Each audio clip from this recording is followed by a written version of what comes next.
नमस्ते प्यारे बच्चों, कैसे हैं आप लोग। आज की कक्षा में आप सभी का स्वागत है। आइए शुरू करते हैं आज की कक्षा। यह कविता कक्षा 4 की पाठ्य पुस्तक कलरव से है। इसके कवि श्री सोहनलाल द्विवेदी जी हैं। चमक रहा है तेज तुम्हारा, बनकर लाल सूर्यमंडल, फैल रही है कीर्ति तुम्हारी, बन कर के चांदनी धवल।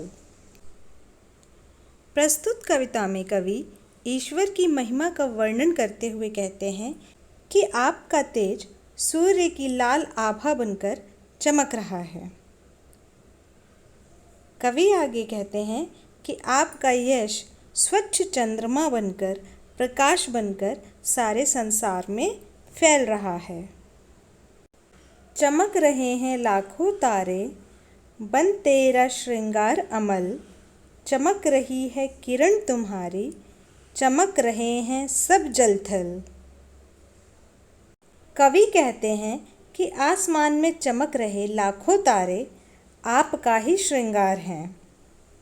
सारा संसार जल और थल आप ही की किरण से, आप ही के प्रकाश से प्रकाशित है।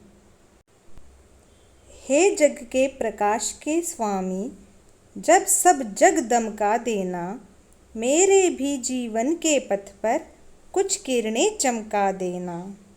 इन पंक्तियों में कवि ईश्वर की महिमा का वर्णन करते हुए कहते हैं कि हे संसार के प्रकाश के स्वामी, जब सारे संसार को आप प्रकाशित कर देंगे, तब मेरे भी जीवन के रास्ते पर प्रकाश की कुछ किरणें बिखेर देना, अर्थात मुझे भी ज्ञान और मार्गदर्शन प्रदान करना। तो देखा बच्चों आपने, कितनी अच्छी कविता थी ये। अब इस कविता के अभ्यास प्रश्न भी देख लेते हैं। सबसे पहले शब्दार्थ। इसका अर्थ होता है सूर्य का प्रकाश। सूर्यमंडल। सूर्यमंडल का अर्थ होता है सूर्य के चारों ओर का आवरण। धवल। धवल का अर्थ होता है श्वेत, सफेद। कीर्ति। कीर्ति का अर्थ होता है यश। अमल। अमल का अर्थ होता है निर्मल, स्वच्छ, जिसमें कोई मैल न हो। थल। थल का मतलब है स्थल, भूमि का भाग। दमका देना। दमका देने का अर्थ होता है प्रकाशित करना, चमकाना। आइए अब इस कविता के बोध प्रश्न भी देख लेते हैं। पहला प्रश्न क, इसमें पूछा गया है कविता में प्रकाश के स्वामी से क्या प्रार्थना की गई है। तो बच्चों, कविता में प्रकाश के स्वामी से प्रार्थना की गई है कि आप इतना प्रकाश फैलाओ कि कहीं भी अंधकार न रहे। अगला प्रश्न, ईश्वर को जग के प्रकाश का स्वामी क्यों कहा गया है। ईश्वर को जग के प्रकाश का स्वामी इसलिए कहा गया है क्योंकि ईश्वर ने जीवन जीने के लिए आवश्यक सभी चीज़ें बनाई हैं। वह सभी पर अपनी कृपा बनाए रखता है। अगला प्रश्न ग, कविता के आधार पर ईश्वर की महिमा का वर्णन अपने शब्दों में कीजिए। कविता में कवि ने बताया है कि ईश्वर द्वारा रचित सूरज और तारे किस प्रकार अपने प्रकाश से पूरे संसार को प्रकाशित करते हैं, रोशन करते हैं, और साथ ही कवि ने अपने जीवन रूपी पथ पर भी प्रकाश फैलाने की प्रभु से कामना की है, प्रार्थना की है। प्रश्न 2, कविता की पंक्तियों को सही क्रम में लिखिए। बन तेरा श्रृंगार अमल, चमक रहे हैं सब जल थल, चमक रही है किरण तुम्हारी, चमक रहे हैं लाखों तारे, बन करके चांदनी धवल, फैल रही है कीर्ति तुम्हारी। कविता की ये पंक्तियाँ अपने सही क्रम में नहीं हैं। हमें इन पंक्तियों को उनके सही क्रम में लिखना है। आइए इन पंक्तियों को हम उनके सही क्रम में लिख लेते हैं। सबसे पहले आएगा फैल रही है कीर्ति तुम्हारी, बन करके चांदनी धवल, चमक रहे हैं लाखों तारे, बन तेरा श्रृंगार अमल, चमक रही हैं किरण तुम्हारी, चमक रहे हैं सब जल थल। इन पंक्तियों का सही क्रम यह है।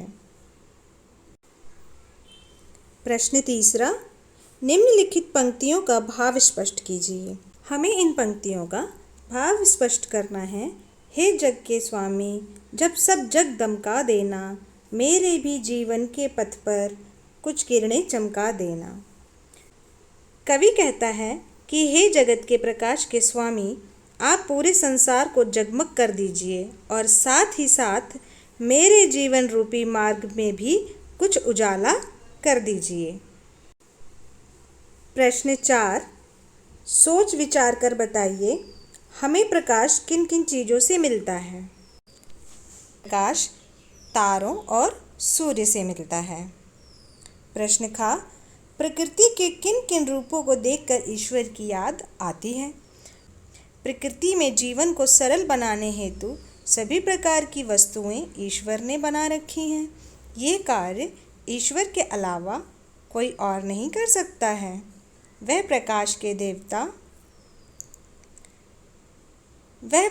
के देवता सूरज के रूप में, जल देवता के रूप में, अग्नि देवता के रूप में, या यह कहें कि वह कण कण में व्याप्त हैं। प्रश्न 5, भाषा के रंग। जिन शब्दों के अर्थ समान होते हैं उन्हें पर्यायवाची शब्द कहते हैं। नीचे लिखे शब्दों में से जल और सूर्य के पर्यायवाची शब्दों को चुनकर लिखिए।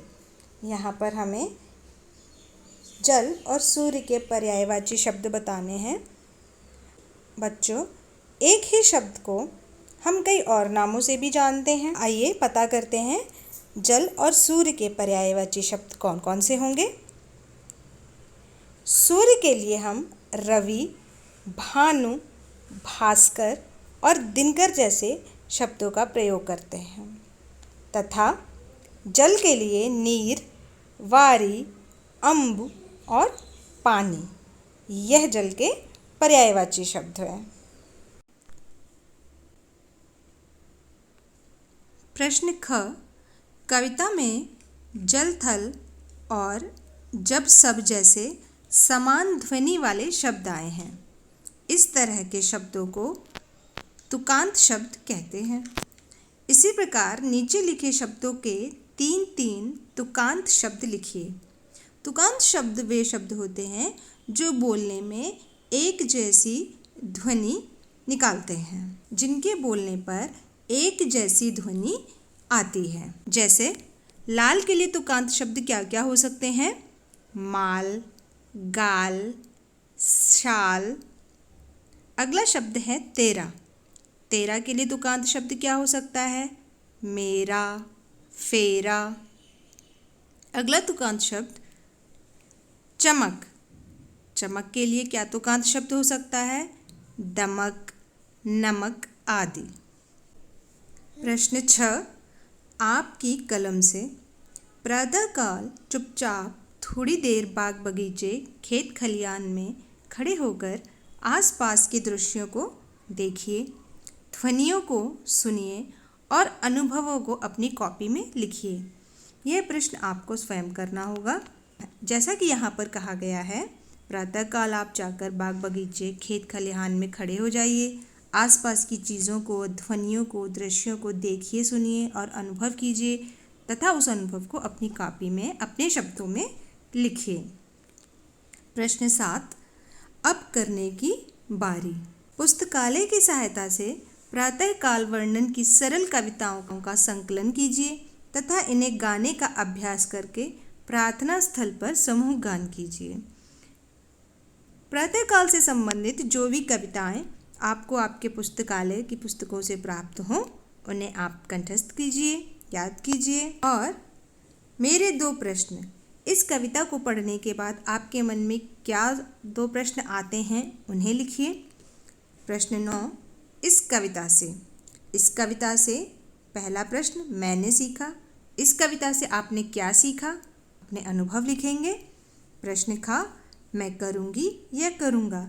इस कविता को पढ़ने के बाद आप क्या करना चाहते हैं उसे लिखेंगे। यहाँ पर यह पाठ समाप्त होता है। आशा करती हूँ कि आपने इस कविता को अच्छे से पढ़ा और समझा होगा तथा इस कविता से संबंधित प्रश्नों के उत्तर आप दे पाएंगे। मिलते हैं आपसे अगली कक्षा में। तब तक घर पर रहिए, स्वस्थ रहिए, सुरक्षित रहिए।